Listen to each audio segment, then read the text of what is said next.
台湾和香港的命理师曾经不约而同地说道，中共党魁习近平的颧骨出现了破颧纹，也就是说，容易出现手下造反的现象。对于习近平为什么大扫火箭军，迟迟不定接班人，外界一直是议论不断。难道真的就像铁板图预言的一样，习近平会成为当今党国的最后一代，所以干脆连接班人也不选了？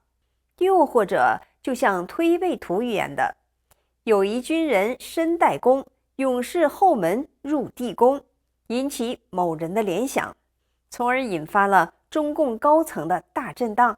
难道中国巨变真的已经迫在眉睫，箭在弦上了？这是很多国人都非常关心的话题，甚至可以说，不少人盼着预言能够尽快的实现。今天就让我们细细回味一下中国史上最神秘的预言对台海关系和中国当前局势的预测。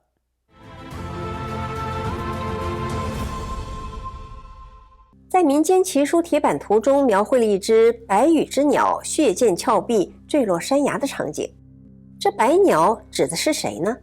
而推背图的第46象中的宋这样写道，有一军人身带弓，只言我是白头翁。这白头翁指的又是谁呢？在民国基文《武侯百年基》中也有这么一句话，关中仗剑除奸佞，白头变作赤头人。这白头怎么变成赤头人了呢？今天我们就来讲讲这些古代的预言，看看它会不会在政变暗杀的预言中血溅宫廷，成为最后一代，它还有得救吗？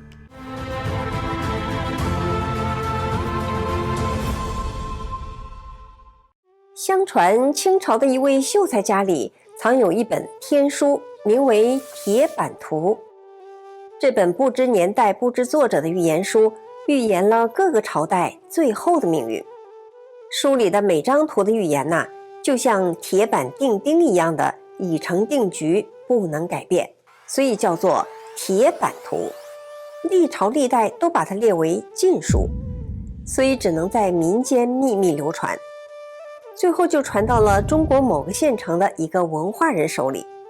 以前他是不敢拿出来的，后来呢，因为某种机缘巧合，他觉得是时候应该把它拿出来了。我们一起来看看书中的最后一张图。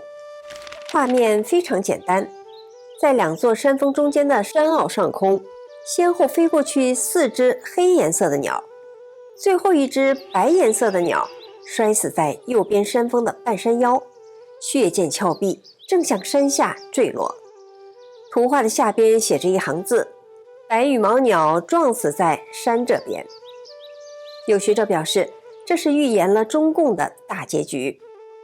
其中的白羽之鸟即是亡党之君，中共要亡在一个被誉为白羽毛鸟的头头手里。这个头头最后为了中共而殉葬，因为要保党而下场凄惨。那么这白羽毛鸟究竟是谁呢？白鸟羽白，白字上边一个羽，那不就是习，正体字的习嘛。4只黑鸟加上1只白鸟，正好代表了中共的5代党魁。4只黑鸟毛蹬江湖飞过去了，偏偏白鸟摔死了。死活不立接班人的习近平，难道真的是最后一代吗？还有人解读说，那只白鸟不是摔死的，其实是被弓箭射死掉下来的。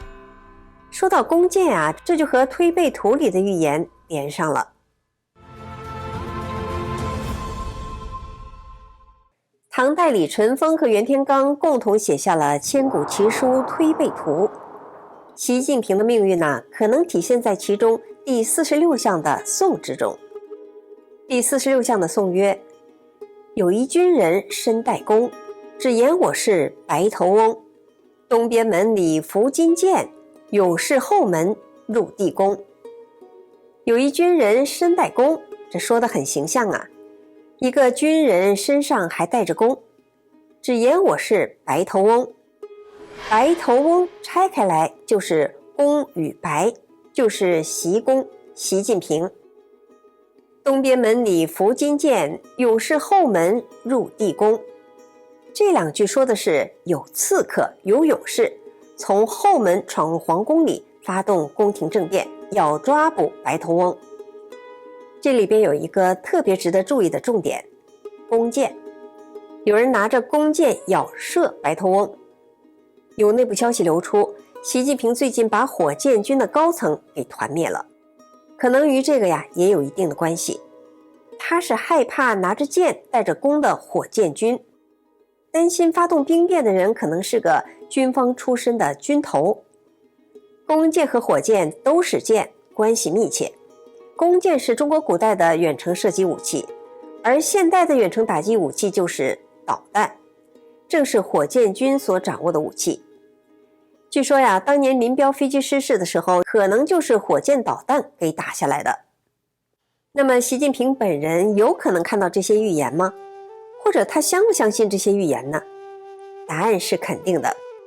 维基解密曾经有文件透露，习近平相信佛家的气功和超自然力量，包括古代预言。2015年，习近平和中华民国总统马英九会面，人民日报就报道称，迎来了双语四角的洗马会。其实双语四角的说法就来自于推背图的第44象。这个双语毫无疑问的就是指的习近平了。那四角是什么呢？当然就是马英九那个正体的马字。说实话你别看中共的领导人成天让老百姓批判什么封建迷信，其实他们自己才是最迷信的人呢。习近平最崇拜的毛泽东把自己的随身警卫团称为8341部队，也是受了高人的指点。这个数字前后拆开，正好对应了毛泽东活了83岁，执政了41年的命运。这样的例子还有很多，我们就不一一列举了。我们再来看看另外一个预言。1933年，香港工商日报发表了一篇《武侯百年鸡》，又名孔明下降之鸡语。当日的鸡先自称为诸葛孔明，也就是说，这篇文章写的是诸葛孔明留给后人的预言。其中里面有一句话是这样说的：宫门拔剑除奸佞，白头变作赤头人。这是不是也预言了有宫廷政变呢？这里同样出现了白头人，最终还变成了赤头人，是不是意味着白头翁被砍了头，被清算了呢？这一点跟刚才讲过的推背图的第46象算是遥相呼应了。而且白头变作赤头人，又和铁板图中白羽毛鸟血溅峭壁的画面对应上了。我们刚才讲的3个预言其实说的是一件事，都是对应着今天的习近平，结局还都是一样的惨。习近平本人近期也是明显减少了公开露面的机会，缺席重要会议，减少国际旅行。他突然开始隐身，除了身体原因之外，难道是为了躲刺客吗？有没有害怕暗杀和中南海政变的因素呢？据说习近平怕死，身边一直有高人指点，做了很多的防范措施来保证自己的安全。曾经有一个民间的高人也说过4个字：蛇始蛇终，这也是中共的天命。毛泽东是属蛇的，习近平也是属蛇的，就是中共的政权是从毛泽东开始的，然后在习近平的手里结束，就是蛇始蛇终。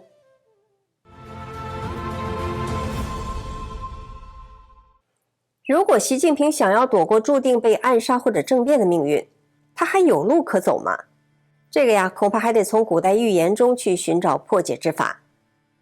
推背图的第53象就给他指了一条路，只是看他自己如何选择了。53象的谶语写着：关中天子礼贤下士，顺天修命，半老有子。宋写着：一个孝子自西来，手握乾纲天下安，狱中2件惊其美，前人不及后人才。这项预言是符合习近平的一些特征的。半老有子是个字谜，是指孝的意思。一个孝字来自西边，习近平出身陕西，就是古代的关中地区。顺天修命应该是意指顺天意而行，休掉与神佛作对的共产党的命，宣布解散中共，把中国还给人民，开创自由民主的中国，那他才能赢得民心，才会成为真正的关中天子，手握钱纲，天下安。如果他为一己私利，继续维护中共背叛神佛，那么他的使命将会由其他的人来完成。那个时候会有新的真命天子出现，那习近平就会跟着中共一起被解体，他就会变成前人不及后人才中的那个前人了。而现在看起来呀，习近平走的是后面那条惨烈的路，把自己跟中共绑在一起了，拼命的保党，拼命的加速，搞得天下大乱，民怨沸腾，最后与中共一起走向终结。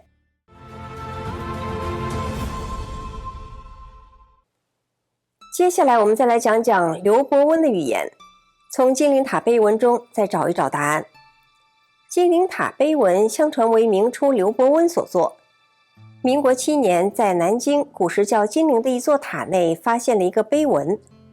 碑文最主要的4个部分分别是中共夺权时期、中共统治时期、后中共时期乃至大灾难及圣人救世。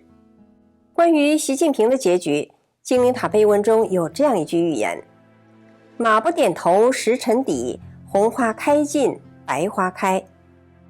一种解释是，马不点头中的马是指马列，死了当然不会点头了。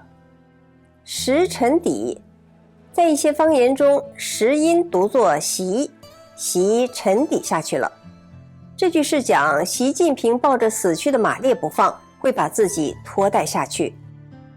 另一种解释是，红花共产党的花，白花很可能是习近平，共产党将亡在习近平任上，他是亡党之君。事情发生在马年，也许是2026年，中共下台。到了2026年和2027年，也将迎来赤马红羊节。历史上每逢此时，中原必有浩劫，天下难得太平。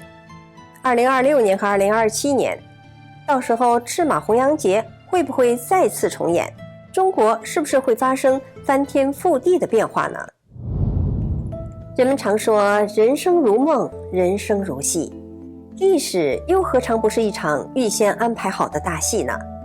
我们每个人都是自己的主角，也是历史长河中的一个或大或小的角色。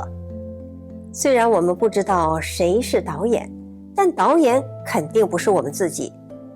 即便是最骄傲自大的人物，也终究会意识到人是多么的渺小，所以人一定要谦卑为善，要顺天意而行。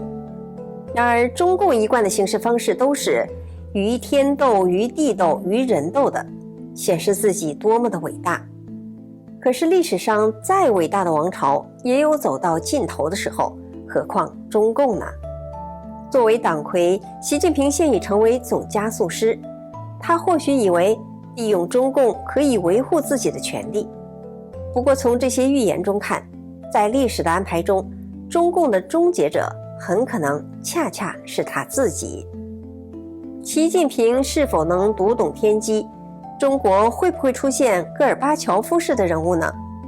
善恶一念决生死，进退瞬间分天地，是名垂千古，还是毁于一旦？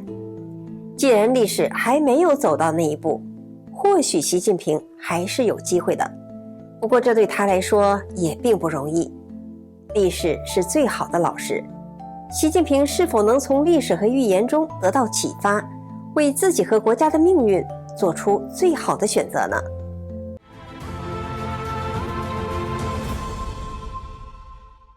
说起这谐音文化，在华人圈向来也不陌生啊。最常见的呢，比如说这888发发发，999呢寓意着长长久久，521谐音呢是我爱你，当然也有数字4和死谐音，所以咱们中国老百姓呢都不太喜欢数字4。在这个地方民俗当中啊，每当有新人结婚啊，亲朋好友呢也会在新房内摆上红枣、花生、桂圆和莲子，寓意就是取个谐音早生贵子。而钟和钟谐音，所以啊，亲朋之间送礼呢，最忌讳送钟表。就连长相丑出了圈，看着都瘆人的蝙蝠，就因为与福字同音，也是逆袭成功啊，一步登天，在历史上呢占有一尊之地，成为了幸福的象征。这小民百姓啊，尚且对谐音如此的敏感，更甭提皇族了。不过呢，历代的皇族啊，讲究谐音，当然不会像百姓那样啊，只图个心理安慰，讨个好彩头这么简单。这里面涉及到皇家颜面的大问题。大明开国皇帝啊是朱元璋，皇族呢自然以朱为姓啊。可问题来了，明朝皇帝姓朱，这个可与二师兄同音呐。为了保持皇家颜面，避讳朱姓，所以啊就只好委屈二师兄，给朱啊改了个名字。雅一点的呢就叫做史，俗一点叫做屯或者是志。在皇权威严、尊卑分明、不可逾越的年代啊，谁要是敢在大街上吆喝这么一嗓子啊，杀猪喽杀猪喽，轻则招来一顿毒打，搞不好呢还得被特有机构啊请去喝茶。不过大明几代皇帝说起来啊，就连朱元璋本人呢对避讳也没有过多苛刻的要求，无非呢就是给二师兄改个名。但是到了明武宗朱厚照的时候啊，可就变本加厉了。明武宗在位时呢，下了一个禁猪令，民间呢一律禁止养猪，改成养羊了。这下可好了，二师兄是大祸临头啊，被屠杀殆尽。明朝人李许在《济安老人漫笔》一书中啊，就记载了当时的禁猪令，违者呢会被发配到边疆啊，永远充军。这道禁猪令可以说是掐在了百姓脖子上的一个克正。明武宗干嘛非和猪杠上了呢？原来啊，这朱厚照啊，不仅自己姓朱，还属猪啊。这一年过生日啊，看着宴席上摆的猪肉，忽然心中大惊，自己属猪，吃猪肉不就是吃自己吗？这皇帝脑洞大开，想拦都拦不住。杀猪吃肉，岂不就是吃我老朱家天下吗？想到这儿啊，一尊龙颜不悦，马上命杨廷和写了禁猪令，颁布天下。沉于淫乐的明武宗没能为后世留下治世的楷模，倒是留下了一段滑稽的笑谈。这元宵节啊，是中国的一大传统节日，也是一年之中啊第一个月圆佳节，是黄历新年后的重要节日。可中国近代史上呢，有这么一位名人，对元宵节可谓是深恶痛绝，甚至啊还因此将元宵改了名字，而且还改了2回。这个圆滚滚的元宵怎么就犯了袁世凯的大忌，让他如坐针毡呢？因为啊，这元宵袁世凯啊，怎么听怎么别扭，总感觉这2个字都是在诅咒自己快点消亡。袁世凯作为中国近代史上的一位举足轻重的人物，对于他起到的一些正面贡献也不应该被忽略。比如说，他开创了很多个第一，现代的警察制、民间自治、地方直选等等。但是呢，袁世凯想要复辟称帝啊，民间可就炸了锅了。眼下局势纷乱，要是百姓们都扯开了嗓门大喊元宵元宵，不得把自己咒死了吗？于是呢，袁世凯下令全国把吃元宵改成了吃汤圆。这一道令下，没过2天，袁世凯呢又变主意了。原因是啊，这汤圆呢就是汤圆，让人联想到汤主袁世凯。于是啊，又下了一道命令，让全国百姓啊将汤圆改成了汤团。因为这件事啊，民间的文人编了个顺口溜啊：大总统洪宪年，元宵改名称汤圆，明年元宵后啊，谁还叫汤团？也有人做了一首风趣的纪实诗：诗因元子溯前朝，真话主食水上漂。洪宪当年时禁令，沿街不许喊元宵。袁世凯不惜动用大权改了元宵的名，甚至呢还下令将煤铺卖的元煤商号的字样也涂掉了，只是担心元没了。可即便这样也没能够逆天改命。复辟之后，他皇帝的春秋大梦也只是做了区区的83天，屁股下的龙椅还没捂热乎呢，就被各省联手赶下台。不久之后就去世了。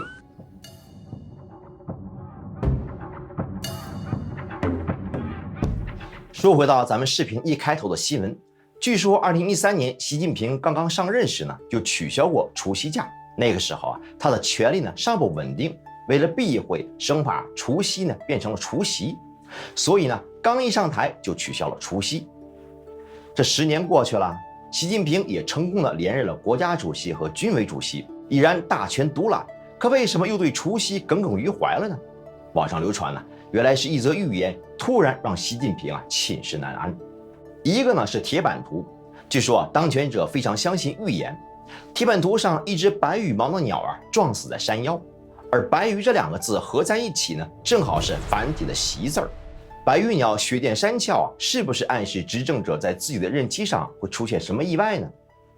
此外，推背图第46象宋曰：有一军人身带弓，直言我是白头翁。东边门里伏金剑，勇士后门入地宫。这里的卦象与关键字行刺、宫廷政变、血光之灾紧密相连。再看看第46象中的那幅图，白头翁身后边藏着一丛的竹子，竹物和朱砂的朱字谐音，这杀气腾腾令人是不寒而栗。对背图第43象宋曰：黑兔走入青龙穴，欲进不进不可说。这2023年恰好就是黑兔年，2024年呢是青龙年。这里的欲进不进不可说，暗示了强烈的变动，预示着可能发生政变、兵变，当权者害怕发生的血光之灾除夕，有人觉得这个呢就是个搞笑的脑洞，顶多让人会心一笑。可是此刻在中南海，会不会有人因为这个谐音梗而辗转反复，彻夜难眠呢？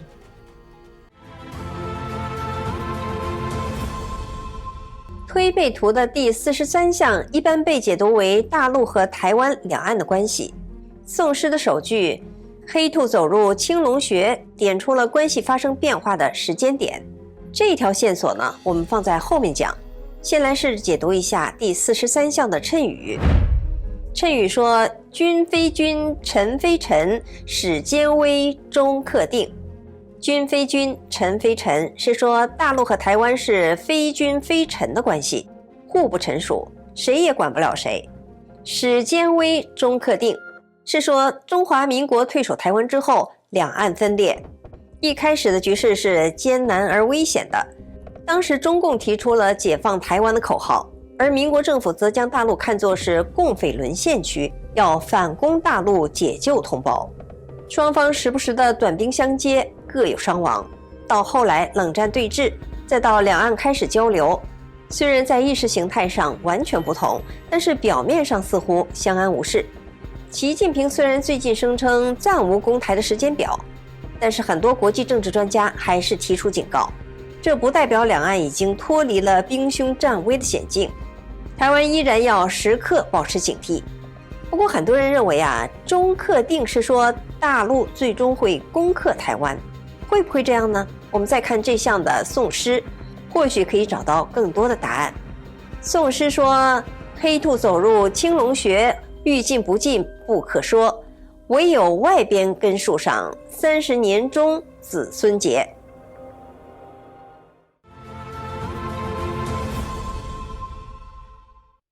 欲进不进不可说，是说王朝气数将进不进，半死不活的不好说呀。那么这个进到底是说谁该进了呢？如果对应下一句的唯有外边根树上的外边，那么这一句的欲进不进应该说的是大陆。目前大陆的浮华开始落幕了，中共政权是内忧外患，国内经济民生全面倒退，疫情又卷土重来。国际上的老朋友也仅剩下了俄罗斯、朝鲜和非洲拉美一些来要饭的兄弟。中国故事不好讲了，中国梦也容易醒。看样子中共已经是自身难保，欲进不进不可说了。那他怎么还可能终克定，最终攻克台湾呢？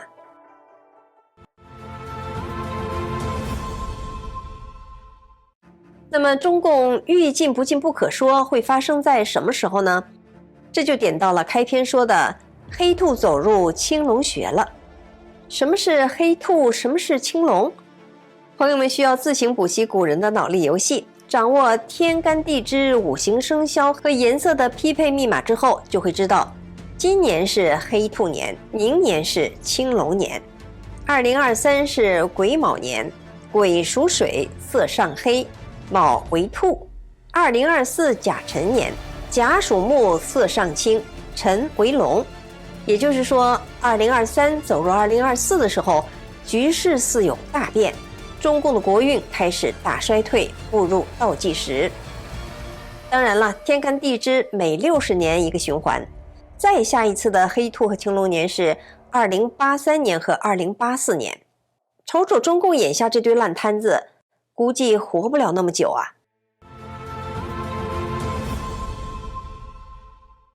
唯有外边根树上，这句预言就更有意思了。这树根怎么还在外边呢？这似乎是说中华正统不在大陆，而是在大陆的外边，外边的树根是中华民国。不过呢，这倒是也说的没错，根是主体和起源，中华民国本来就是源自中原大陆的正统国家。1912年2月12日，清政府发布退位诏书，将中国的政权转移给中华民国，中华民国的国体定为共和立宪制。至此，古代中国的帝制时代结束，近代中国的共和时代开启。中华民国既是清政府国统的合法继承者，也是中国5000年历史长河中的第一个共和国。从另一个角度讲，中国传统文化的核心是神传文化，儒释道三家思想交相辉映，讲究天人合一、敬天知命。而大陆现在信的是进化论和无神论，已经文革浩劫，已经把传统文化这棵大树连根拔起了，捣毁寺院道观，破坏古迹文物，多少奇珍异宝、古籍字画都因四旧二字被付之一炬。再来说说大陆用的缺胳膊短腿的简体字吧。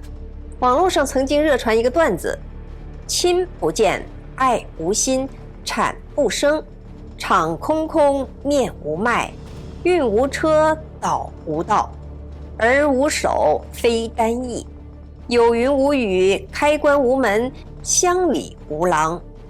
可巧的是，魔仍是魔，鬼还是鬼，偷还是偷，骗还是骗，贪还是贪，毒还是毒，黑还是黑，赌还是赌。文字是文化的载体，汉字的衰落造成了文化的断层，中国人越来越看不懂浩如烟海的正体字的古籍，其中所承载的文明也将面临失传的危险。而汉字应该是这世界上最神奇的文字。相传中华民族的始祖黄帝的史官仓颉有双瞳四目，能看到上天的文字，一样在人间造了汉字。仓颉造字之后，天雨粟，夜鬼哭，天降米粟，庆祝从此民智大开，人们不用辛苦种植就可以丰收了。而众鬼一见这种神的文字，当场嚎啕大哭，因为他们知道人间大戏已经开演，剧本是神仙撰写的，而他们已没有机会上场了。网络上还流传着另外一个段子，说大陆发现了新人种黄鹅，他们披着一层黄皮肤，但认同前苏联意识形态，信奉的是马克思列宁主义。目前虽然占着汉唐疆土，但与中华民族和中国人毫无关系。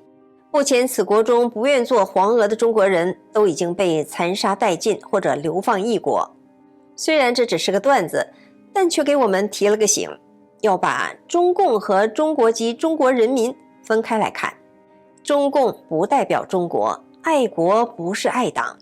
那么生活在中国大陆那片土地上的朋友们，您是愿意做中华儿女还是马列子孙呢？上面讲的种种现象，不正是扣上了唯有外边根树上这句预言的主题了吗？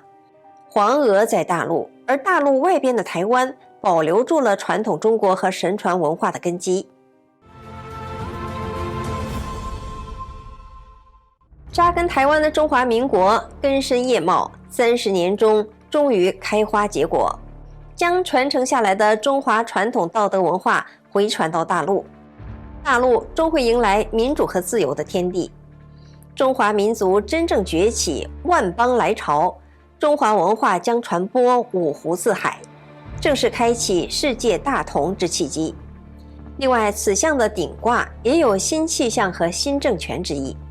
那么30年中是哪一年呢？30年中间的一半是15年，从2024年再加上15年就是2039年。我们最后来看看这个卦象的配图，把大陆和台湾的关系画的那是相当的传神呐。图中一个大人和一个小孩一起并肩走着，大人的手举过头，好像挥手要打旁边的小孩，但只是威胁要打，并没有真打。再看小孩这边，用手护着头，挡着自己似的，不要被打到。小孩虽然有防御的姿态，但也不是很怕的样子，继续跨步前行。如果大人代表大陆，台湾小一些就是小孩的样子。那么图中的大人和小孩已经并肩走了70多年。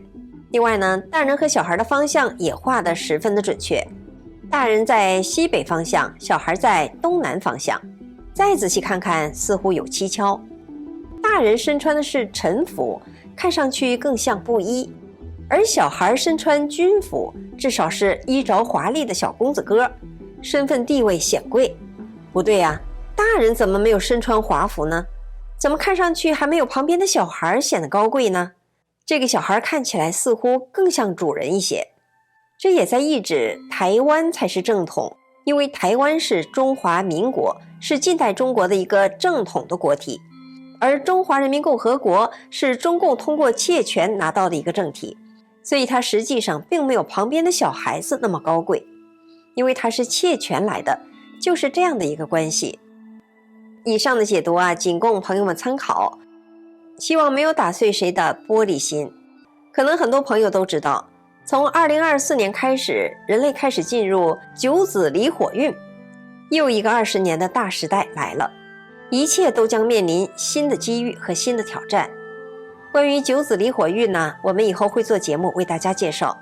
我们期待着人间大戏的主台中原能够等到红潮退落，传统复兴的那一天。好，今天的分享就到这里了，感谢您观看，我是大观园，我是雪莉，我们下次节目再见。